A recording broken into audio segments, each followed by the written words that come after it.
Facebook. Give me just a minute. I am having a bit of a technical difficulty here. Here we go.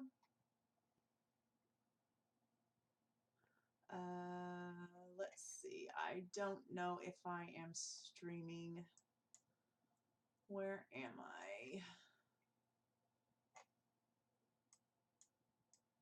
My Facebook page. Can someone tell me if I am streaming? Here we go. Oh, it's all over the place. What is going on? Here we go. Oh, okay. Looks like I am. Okay, so if you are tuning in tonight, thank you very much. My name is Tammy. I am the owner of Atta Girl Photography. I am a South Texas senior and wedding photographer, and I also love shooting sports. Tonight, I am going to tackle the topic of the cost of wedding photography. I am hopefully going to explain dollar per dollar and hour per hour how your money is spent and how my time is invested into your wedding event. Hopefully this will also give some insight into other genres of photography and why they may also be expensive, and how other photographers in other genres are also running their businesses. Not every photographer will run their business the same way. Not every photographer will have the same expenses, but in general, this will give you a good idea as to how your money is spent when you hire a photographer. Before we start, I do want to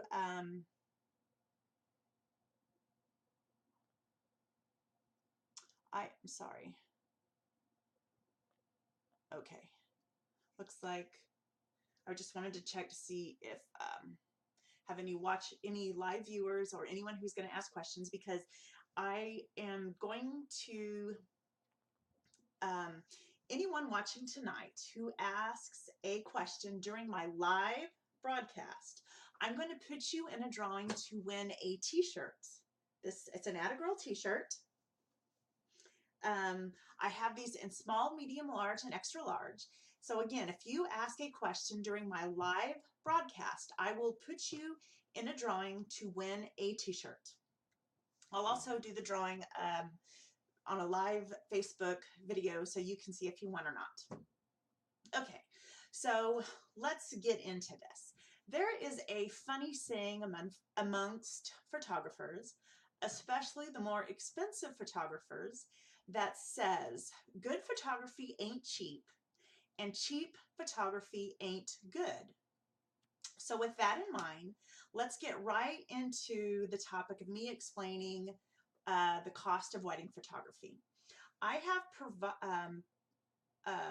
have made a PowerPoint presentation, so I'm going to put that up on the screen to go along with my presentation to help explain some of the things that I'm going to be discussing tonight. So right away, this is my most popular wedding package that I sell. I have two that are more expensive and one that is less expensive, but this is the one that I sell most often. It's $5,500. It includes 6 hours of coverage and a 2-hour portrait session that the client can choose to either make an engagement session or a bridal session. It also comes with a client album that is 12 inches by 8 inches, handcrafted in Italy. And the client also has their choice of 2 parent albums or 4 smaller parent albums for situations where the parents are divorced. They also get their wedding day digitals and a 10-year cloud storage of for all their wedding day digitals. That is useful in situations if I were to go out of business, if my computer crashed or their computer crashed, or they want to share with family or friends. So you're thinking $5,500. She's only working 8 hours. She is making almost $700 an hour. She is banking big bucks. As my daughter would say, she's making stacks on stacks. Well, that's really not the case. In fact, it couldn't be further from the truth. The truth of the matter is that in order to shoot that 6-hour wedding, I'm actually working between 56 and 61 hours for that wedding. That's just an average. I may actually work more than 61 hours, but just on average, I am going to work 56 to 61 hours for that one wedding. And to break it down for you, I'm going to spend about 2 hours on your initial consultation, 2 hours prepping for your portrait session, 2 hours traveling to and from your session, 10 hours on that session, which includes 2 hours shooting time, 8 hours culling and editing. I'm going to spend 2 to 4 hours consulting with you on your wedding day timeline, 2 hours general correspondence, just answering questions that come up over the course of leading up to your wedding day, 3 hours scouting out your wedding day venue, especially if I've never shot there before. And even if I have shot there before, each wedding is different. Each venue has different ceremony locations, different reception locations. So I want to be prepared for however you have your wedding day planned. So I'm going to scout a venue again, even if I've shot there before. On your wedding day, I'm going to have 2 to 5 hours of travel time. When I get home, I immediately dump the memory cards onto my external drives here at home and back them up. Usually within a day or 2 of your wedding, I prepare a sneak peek that generally takes me 2 hours. It has taken me as long as 8 hours. When I finally post-process your wedding day images, that's going to, I'll have 18 hours dedicated to that, 6 hours of shooting time, plus 12 hours of editing at least. It'll take me another hour to upload those images to the cloud. I'll invest 6 hours of your album design and ordering, and usually about 3 hours blogging, creating your slideshow, and other social media aspects of your wedding day. So the client has paid me $5,500 for that wedding collection. The direct costs that I have associated with that wedding is I will have set $1,800 aside for Uncle Sam, and I will have another almost $1,500 of direct costs to include any products that have come with the wedding collection, contract labor costs that I'm going to pay my second photographer and my assistant, thank you gifts that I purchase for my clients. I usually will buy my contract laborers lunch or an early breakfast on our way to shoot your wedding, and then any travel costs that I have associated with your portrait session or your wedding day. That leaves me a gross margin of a little over $2,200.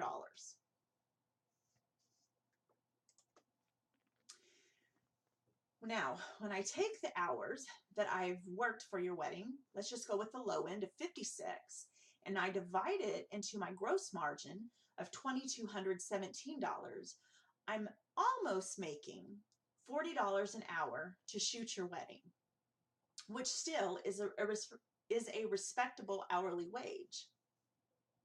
However, I need that $40 to not only run my business, but to run my life. In running my business, in addition to the direct costs that I have with shooting the wedding, I also have indirect costs with running my business, or overhead. These are pretty average year to year, but these numbers happen to be very specific to my 2016 year. I spent $3,500 on marketing, advertising, and promotional products. I spent $2,000 on education. I spent $3,700 on travel and lodging. I spent $1,250 on image competition, $800 on professional fees.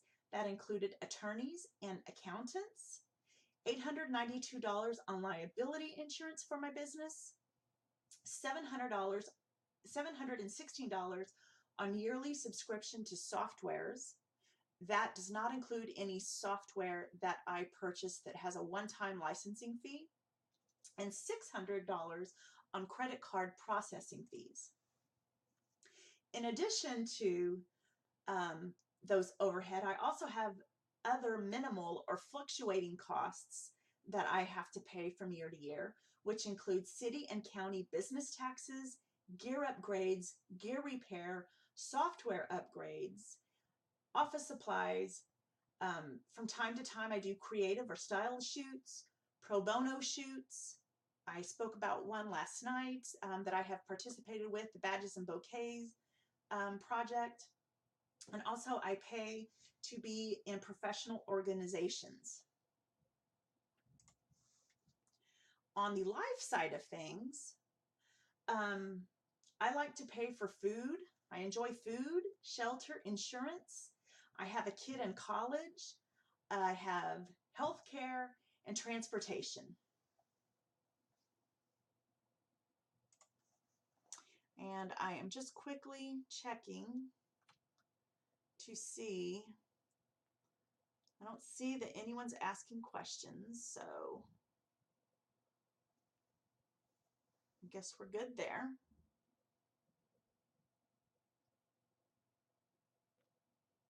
Okay, so I have seen wedding photography priced at anywhere from $300 to $9,000, and sometimes even in excess of $9,000. Generally speaking, if you are hiring someone on the more expensive side of wedding photography, you are more likely going to hire a photographer who is a legitimate business owner, someone who has reliable and adequate equipment, someone who carries insurance should Aunt Mildred trip over the tripod and break her hip at your wedding. You would be covered, or actually your photographer would be covered for that. If they lost all of the memory cards with your wedding day images on them, you would have a recourse to take against them in their insurance company because they're insured. When you hire a more expensive photographer, they are more likely to have proper technical training, offer quality products, have superb customer service. They are more likely to be someone vested in you, and they are more likely to care about your wedding day experience. When you hire someone who is on the other end of the spectrum, on the lower end of that wedding day expense, they are going to be someone who shoots more weddings. I mean, just from a number sense, they have to be, because if they're only charging $300 a wedding, just think about it for a second in mathematical terms.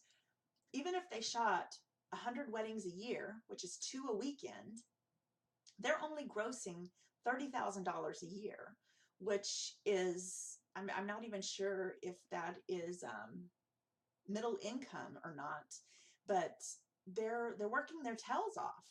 So when they're shooting that often, they're probably going to be very easily burnt out.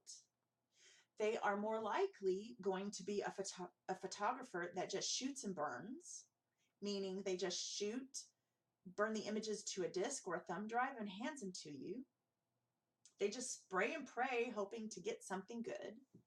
More likely than not, they are not going to have time to cull and edit your images, meaning that you are going to receive images with your eyes closed, from bad angles, in bad lighting, probably with your mouth wide open, eating dinner, they're not going to have time to go through and sort through all those images and delete them so that you never see them. Someone on the lower end of the spectrum is probably not going to provide you a top-notch customer service. They are probably not going to offer you products because they just don't have the time to educate you on them and order them. And more likely than not, they are not going to have time to take technical training to improve their skill. That is the end of the slideshow. So just to reiterate, I want to make sure that you know that less is not always bad, but 9 times out of 10, you do get what you pay for. If I had $1 for every time that someone has confessed disappointment to me for hiring a cheaper photographer, I probably couldn't retire, but I would have, you know, a purse full of some money. So make sure, the one piece of advice that I always give anyone shopping for a photographer is this. Make sure that you always like a photographer more than you like the price, no matter who it is. Make sure that you like the photographer more than you like their price. Keep these things in mind. Facebook won't be here forever. Computers and phones will crash. You will upgrade your phone, and no matter how efficient that process comes, you are always going to lose images.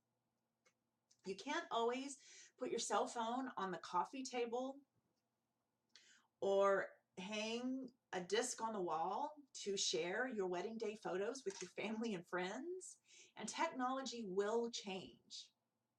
Chances are a $300 wedding photographer isn't going to back up your images or isn't going to keep them backed up for very long. You want to get printed product with your wedding day collections, and you want that product to be heirloom quality and be printed from archival quality inks, not from Snapfish, not from Walmart, not from Walgreens. So if your wedding day images are important to you, if the preservation of your wedding day is important, if your family's legacy is important, and your family history is important to you, hire the most expensive photographer you can afford, provided you've done your due diligence to ensure they're going to deliver on their promises, and you like their style, and you like their personality, and you like their photographs. Because you can't easily do your wedding day over. Everything is in your power to get it right the first time. So thank you for watching. I hope I've explained why quality photography tends to be more expensive.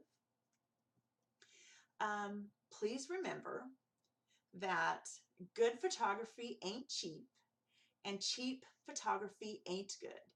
You cannot have both.